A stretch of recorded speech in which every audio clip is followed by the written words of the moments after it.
Significant good news to come out of Paris is that the deal pledges to keep warming below 2 degrees Celsius while pursuing, and this is a quote, efforts to limit the temperature increase to 1.5 degrees Celsius. So to allow temperatures to increase up from pre-industrial levels by 1.5 degrees or 2 degrees. Now, when 1.5 degrees came up in these negotiations, it was a very big deal. And you'll probably remember that Canada received a lot of attention because our new environment minister championed the 1.5 degree temperature target and received a lot of love for that because it is really significant. I was in Copenhagen in 2009 when the last time there was a summit of this scale. And at that summit, they set the temperature target at 2 degrees. And when the draft of that agreement came out, the African delegates in Copenhagen were so outraged that they left the meetings that they were in and had a spontaneous rally in the convention center, calling a 2 degree temperature target a death sentence for Africa. Because in very, very hot climates, 2 degrees actually translates to more like 3.5 degrees, and it's not livable. So there was a huge amount of outrage about this sort of backroom deal to set the temperature target at 2 degrees. And the island nations in Copenhagen, their slogan was 1.5 to survive, because allowing temperatures to increase by 2 degrees would be almost a guarantee that low-lying island nations would face so much sea level rise that they would disappear. So the stakes are really high, and it is good that it says 1.5 in this agreement. Here's some not so good news. The same governments that set these noble-ish goals simultaneously declared themselves unwilling to do the things necessary to achieve them. Now, I want to explain what I mean by this. It's very specific. So the way the deal works is it sets the desired outcome. We want to keep temperatures below this amount. But it doesn't tell governments how to do this. This was decreed to be too top-down, right? So if we have a target of 1.5 or 2 degrees, that puts us on a carbon diet. We have to live within a certain carbon budget to give ourselves a fair chance of meeting that. And all the modeling is done and we know what that is. But it was decided that we would not take the carbon budget approach, which would involve looking at that and then dividing up the whole budget based on some semblance of fairness. So the idea was that everybody would just go home and do the best they could and come back to the table in Paris with their best pledges. And sort of fingers crossed, we hope that it adds up to 2 degrees or 1.5 degrees, right? What happened in Paris is we added up all of the nationally determined targets, right? And it added up to 3 to 4 degrees. And to put that 4 degrees warming that this adds up to in context, according to Kevin Anderson, 4 degrees is incompatible with any reasonable characterization of an organized, equitable, and civilized global community. Not to alarm you or anything. We got a pretty good definition of safety from our politicians, coupled with a concrete plan for disaster. Our leaders, in their infinite wisdom, said, we know what we need to do, and we're going to do roughly half that. I mean, what's weird, right, is that it is in the text of the agreement, the text of the Paris Accord. It notes the gap between the targets and the nationally determined plans, and it notes this with serious concern. When I got the Accord and I saw this, I'm like, this is really weird that they're admitting this. What else is in this thing? So I did a search on fossil fuels, and there is no mention of fossil fuels in the agreement. So I search on oil, nothing. I search on coal. Nothing found. And I think it's really interesting that we have a climate agreement that does not mention coal, oil, or fossil fuels. So the only proposal in the Paris Accord for how to bridge this very concerning gap between target and action plan is to meet every 5 years, take stock, and hope that things have changed for the better. So it's really, really important to remember that warming looks very different in different parts of the world. It's certainly true that if this is what winter looks like, summer looks very different. Summer is not so much fun. But this past summer in India and Pakistan, thousands of people died in a massive heat wave. This is a very disturbing slide. This is a morgue in this past summer in Karachi, which ran out of space. Morgues all over Pakistan were running out of space because of the very, very high mortality rates. And the Indian government came right out and said, this is climate change, something you rarely hear. So that's what 1 degree looks like. We have a plan that, for best case scenario, leads us to 3 to 4 degrees of warming. And those are voluntary pledges. If we stay on the road we're actually on, it leads to 6 degrees of warming. That's why not everybody is cheering. That's why James Hansen, perhaps the most respected climate scientist in the world, described the deal in Paris as a fraud, really, a fake. It's just worthless words. There's no action, just promises. What turned Katrina into a catastrophe was the collision between a big storm, heavy weather, and a weak and neglected public sphere. By the time Katrina hit New Orleans, it was actually not that strong a storm.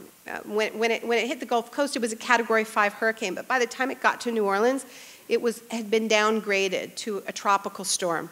So the levees protecting the city should have held, but like so much public infrastructure all over the continent, indeed all over the world, the levees protecting New Orleans had just been allowed to decay, and there had been warnings after warnings saying they needed to be repaired, and those warnings were ignored. So it was that collision between the weather, of the kind we're going to see more of in the context of climate change, because as oceans warm, we do see more intense storms like Katrina, meeting that neglected public sphere. And it wasn't just the physical infrastructure that gave way. It was government at every level. Paul Krugman calls it the can't-do state. And in New Orleans, it seemed that FEMA, the agency in the United States charged with responding to disasters, could not find New Orleans for 5 days. People were abandoned on their rooftops, many holding signs that said, help. Overwhelmingly African Americans were abandoned, left on their own in the Superdome, in the convention center. So you had heavy weather, weak infrastructure, and on top of all of that, institutionalized racism. So it's important to remember this because, in the climate movement, we have this slogan, system change, not climate change. But, this is what climate change looks like without system change. And things don't just get hotter and wetter, although that happens too. They also get meaner and uglier within this current system. So after people were abandoned, they were then vilified. So you turned on Fox News, and the people in the Superdome were being called animals. People in the streets who tried to get their own food and water and diapers were called looters. Then they were called refugees in their own country.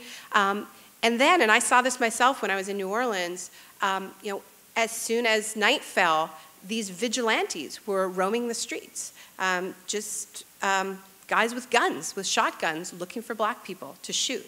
Who'd come from all over the South. That is real. And then there was the police. Then there were the guys in uniforms. And there were also killings that have been investigated that were entirely unjustified. It took Obama 4 years to finally say no to the Keystone XL Pipeline. And when he did, the response from TransCanada was to launch an investor state challenge under NAFTA to sue the US government for $15 billion worth of damages, claiming that it has a right to this compensation because of the profits that it would have made had the Keystone XL Pipeline been built. So you couldn't ask for a clear illustration of why these corporate trade deals are threats to climate change. Quebec's fracking ban is facing a NAFTA challenge by a Canadian company that incorporated in the States so that it could use NAFTA to try to challenge Quebec and claim it's interfering with its rights to drill under the St. Lawrence. Germany's energy transition is facing a challenge.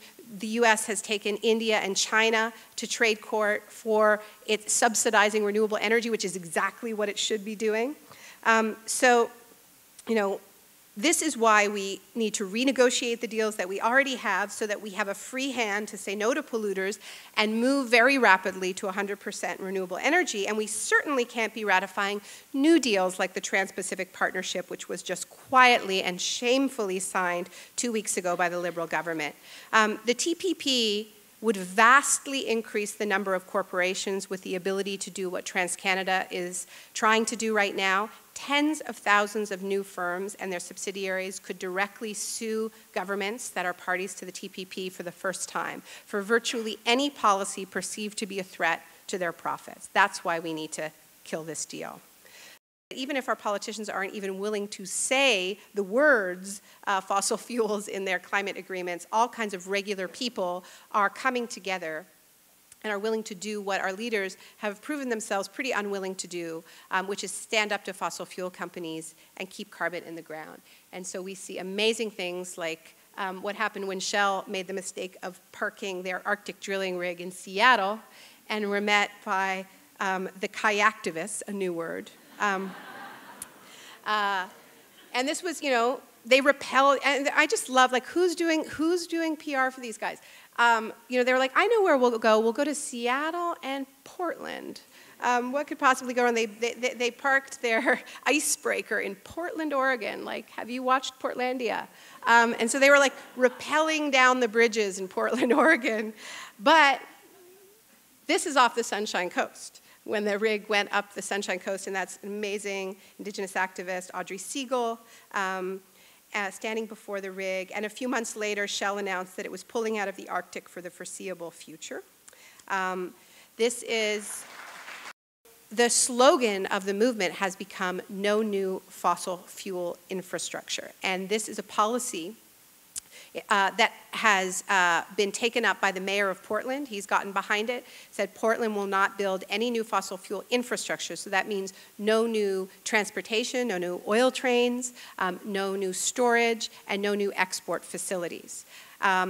And dozens of West Coast mayors and elected officials have endorsed Portland's resolution. This is all just in the last couple of months and are applying it to their jurisdictions.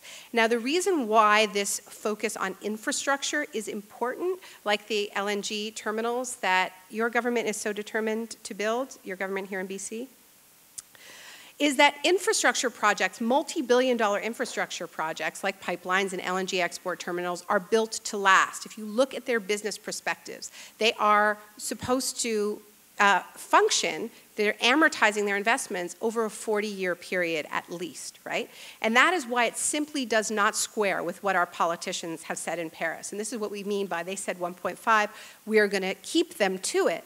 That means no new fossil fuel infrastructure. We need to start investing in the infrastructure of the future. We can create many more jobs. BC Centre for Policy Alternatives has studied this and shown that every dollar invested in an oil and gas pipeline, if you invest that in energy efficiency, in renewable energy and public transit, you create 6 to 8 times more jobs. And in this moment where we're seeing big investments in infrastructure to stimulate the Canadian economy, it makes absolutely no sense for us to be investing any of that money in the infrastructure of the past. We're inspired by what's been happening in Germany with their energy transition, where they're now getting 30% of their electricity from renewables, and it is happening because in hundreds of cities and towns, they have taken back control over their energy grids from the private companies that took them over in the 1990s, and they call it energy democracy. So it's a great example of a triple win because emissions are starting to really go down in Germany finally, and they have created 400,000 jobs, but because of this explosion in energy democracy, including 900 energy cooperatives, resources are staying in communities and they're able to use those to pay for services. So you're fighting austerity, you're strengthening the public sphere, strengthening communities, creating jobs, lowering emissions. But we wanted to do better. We wanted more than energy democracy. We wanted energy justice and energy reparations, which is why the LEAP states that Indigenous people and others on the front lines of industrial activity should be first to receive public support for their own clean energy projects, okay? This is a very tangible example of what it would mean to take reparation and reconciliation seriously. This is an amazing example of the kind of thing that is happening at a grassroots level in the Alberta tar sands. This is Little Buffalo. This is a Lubicon Cree community that has suffered a huge amount under current extractive energy projects, including being the site of a devastating oil spill about 4 years ago. And they have opened up their own solar project. There's solar projects going up in Fort Chip, probably the most famous of the tar sands communities, Indigenous communities. But this should not be ad hoc. It should not be up to these communities to have to fundraise for this. It should not be up to them to divert resources from health and education to pay for energy. This is what we owe to First Nations because they have borne the toxic brunt of our extractive model, and we have done it on stolen land, and we owe them that. The LEAP says that in a time of unprecedented private wealth, austerity is a manufactured crisis at war with life on Earth. The money we need is out there, we just have to get at it. And here is how we are going to do it. Ending fossil fuel subsidies, financial transaction taxes, increases on royalties on extraction, higher income taxes on corporations and the wealthy, a progressive carbon tax, a bold one, bolder than you've got in BC, cuts to military spending. The principle is very simple, polluter pays. So it's a lot, it's bold, but these are the times in which we live. You know, we often hear that some half-measure bill isn't good enough, but it's a step in the right direction, and we're supposed to be satisfied with that. Or we hear that, yeah, the Paris deal is wholly inadequate, and we're seriously concerned about that, but it's a step in the right direction. Now, here's the thing, and here's really why we called it the LEAP. Faced with a true chasm between where we are and where we need to be in just a few short years, we aren't going to get to where we need to go with baby steps, or we will end up like that dude, and that's not going to end well. And you know what's been amazing is even though we were so chastised in the corporate press, you know, people are hungry for this kind of change, and we've really been amazed by the response so far and by the life this document has had. Since we launched it. It's been picked up around the world. Hundreds of people attended a session we had in Paris during the Climate Summit to find out about the LEAP and how they could bring it to their home communities. There is a LEAP project that has been launched in Nunavut. There is a LEAP project that's been launched in Australia. As of this week, we heard about a group in the Bronx that is going to be having their first LEAP meeting on LEAP Day. And you know, here in Canada, we've seen it used as a tool, as we hoped it would be, to hold the new government to the kind of change that people really want. And so a few examples of this. This was a rally that was held in Vancouver, actually on the first day that the Trudeau government took power. It was organized by the Canadian Union of Public Employees. That's Audrey Siegel again. For some reason, I only have shots of Audrey Siegel from behind. You know, they were saying Canada is ready to leap. And as a union representing public sector workers, including workers in so many of the care professions, really embracing climate action as being something that is to the benefit of their members. We've also been super excited by these students in Nelson, BC, who had their We Are Ready to Leap rally on the first day that Trudeau took power. And they're having a sit-in on Leap Day. I just find out about these things on Twitter, saying that Canada is ready to leap. Several NDP riding associations have passed resolutions in the past couple of weeks endorsing the leap and urging the party to adopt its policies or at least debate them at the upcoming NDP convention. So if you are active in your party, whatever that party may be, I hope that you will bring it up. So what's clear is that although our politicians are fearful of transformation, a great many people are hungry for it. They understand that we have gone so far off course and time is so short that now we have to go for it on all fronts. At this late hour and with so much to lose and with so much to gain, now is not the time for small steps. Now is the time for boldness. Now is the time to leap. Thank you.